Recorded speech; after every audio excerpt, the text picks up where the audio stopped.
अब हम करेंगे fix base index number. Index number निकालते टाइम जब बेस ईयर को हम फिक्स कर लेते हैं तो उसको हम कहते हैं fix base index number. Fix base index is an index in which base year is the fix year.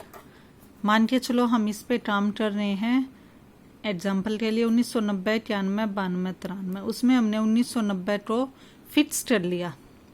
सभी के लिए इंडेक्स नंबर निकालने के लिए 1990 को हमने फिक्स ईयर कर लिया, यानी बेस ईयर हमने किसको मान लिया 1990 को। तो ये क्या बन जाएगा, फिक्स बेस इंडेक्स नंबर की है वो उससे निकलेगा। अब क्वेश्चन निकालने का क्या है फॉर्मूला, हम इसमें निकालते हैं प्राइस रिलेटिव। वो क्या होता है, करंट ईयर के price upon base year price multiply by 100। Example से क्लियर करते हैं हम इसको। हम ले रहे हैं सिंगल कमोडिटी केस। इसके अंदर क्वेश्चन गिवन है 2005 से लेकर 12 तक का ईयर, उसके दौरान price. Construct index numbers for the following data by taking price of 2005 as base year. सबसे पहले हमने 2005 को क्या ले लिया, बेस ईयर। तो देखो इंडेक्स 2005 का बेस ईयर, 2005 में प्राइस कितना है, इसमें 110 है, तो बेस ईयर प्राइस कितना आ गया 110। अब जब स्टार्टिंग करते हो स्टार्टिंग में क्या ले लेते हैं हम 100, जब गिवन नहीं है। फॉर्मूला क्या कहता है, current year price upon base year price multiply by 100। तो बेस ईयर हमने किसको लिया 2005 को, तो बेस ईयर का प्राइस कितना है 2005 का 110, तो अपॉन में सबके क्या आएगा 110। फॉर्मूले में हमें गिवन है अपॉन में बेस ईयर प्राइस और मल्टीप्लाई 100। बेस ईयर आपका आया है 2005, उसका प्राइस आया है 110, तो अपॉन में तो 110 आएगा, मल्टीप्लाई में 100 आएगा, और ऊपर क्या आएगा करंट ईयर प्राइस। तो करंट ईयर 120, 160, 150, 180 इस टाइप से आ जाएगा, divide by base year price multiply by 100। Simplify करना, ये आपका क्वेश्चन कंप्लीट हुआ। लेकिन इसका जो सेकंड पार्ट गिवन है उसमें क्या कह दिया, average of all price as base. जो ये प्राइजेस हैं, प्राइजेस ये कितने हैं 8 हैं, इनका एवरेज, ये प्राइजेस हैं आपके 8, तो इन 8 टर्म्स का सम डिवाइड बाय 8, ये आपका आ गया एवरेज। अब हमें निकालना था average all price as base, तो इसको बेस लेना है, तो बेस वाला अपॉन में आता है और मल्टीप्लाई 100। तो अब की बार बेस अपॉन में क्या आएगा, ये वैल्यू जो आपका एवरेज है 168.75, वो वैल्यू आ गई अपॉन में मल्टीप्लाई बाय 100, और ऊपर वही करंट प्राइस। तो ये आपका क्या आ गया इंडेक्स नंबर। क्लियर। सेकेंड है मल्टी कमोडिटी केस। अब इसके अंदर मल्टी आएंगे, एक ईयर के अंदर कई क्वांटिटी ABCD, ऐसे ही 2015 में भी, 16 में भी और 17 में भी। Find out fix base index for this based on 2015, यानी इसको हमने क्या लेना है बेस ईयर, 2014 वाले को बेस ईयर लेना है। जिसको भी बेस ईयर लेते हैं उसका प्राइस रिलेटिव तो क्या आ जाता है 100।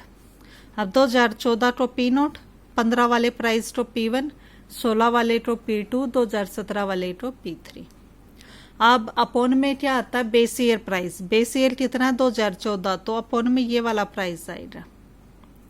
अब हम 2015 के लिए निकालेंगे, तो P1 by P0 multiply 100, current price upon base price multiply 100। ऐसे ही 2016 के लिए जब निकालेंगे तो current price upon base price multiply 100, ऐसे ही 2017 के लिए। तो ये आपका आ जाएगा प्राइस रिलेटिव, सेम है ऐसे ही। जब जब मल्टी कमोडिटी वाला आएगा तो उसमें फिर हमने टोटल करना है, टोटल करने के बाद दूसरा हमें निकालना है एवरेज। देखो P1 बाय P0 मल्टीप्लाई 100, अब तक क्या आ रहे थे, ये आपके इंडेक्स नंबर आ रहे थे, लेकिन मल्टी कमोडिटी में क्या होगा इनका एवरेज। कितनी है ये कमोडिटी 5 है, तो इन सब का सम डिवाइड बाय 5, सम कितना आया दिस डिवाइड बाय 5, ये आ गया आपका 2015 के लिए। 14 के लिए तो वही है, 5 से डिवाइड करोगे तो 100 ही आएगा। ऐसे इसका सम ये आ गया डिवाइड बाय 5, ऐसे ही डिवाइड बाय 5, ये आपका आ गया प्राइस इंडेक्स। क्लियर।